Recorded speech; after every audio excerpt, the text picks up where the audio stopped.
ছেলে হওয়া এত সহজ না, অনেক কিছু ঘুরে আমাদের মাথায়।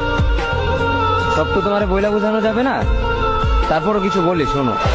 আমরা ছেলেরা বউর সামনে মার সাথে ভালো করে কথা বললে মারা চলে থাকা সন্তান, আবার মার সামনে বউর সাথে ভালো করে কথা বললে বউর গোলাম।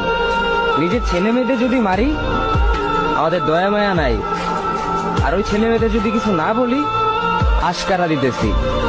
নিজের বউরে দিয়া যদি জব করাই সেই ক্ষেত্রে আমি বউর কামাই খাই, আর যদি বউরে দিয়া জব না করাই আমি সন্দেহ করি।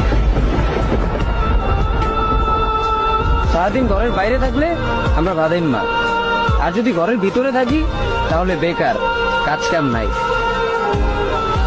আর এই তোমাদের মেয়েদের গায়ে যদি আমরা ভুলেও টাচ করি না আমরা নির্যাতক, আর যদি তোমরা মেয়েরা আমাদের গায়ে হাত তুলো আমরা কাপুরুষ।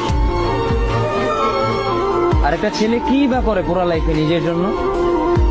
মার ওষুধের থেকে শুরু করে বউ বাচ্চার প্রত্যেকটা সব পালন করার দায়িত্ব একটা পুরুষের। কিন্তু কি লাভ এত কিছু কইরা? দিন শেষে একটা ভুল করলেই সবাই ভুলা যায় যে কে কি করছে তার জন্য।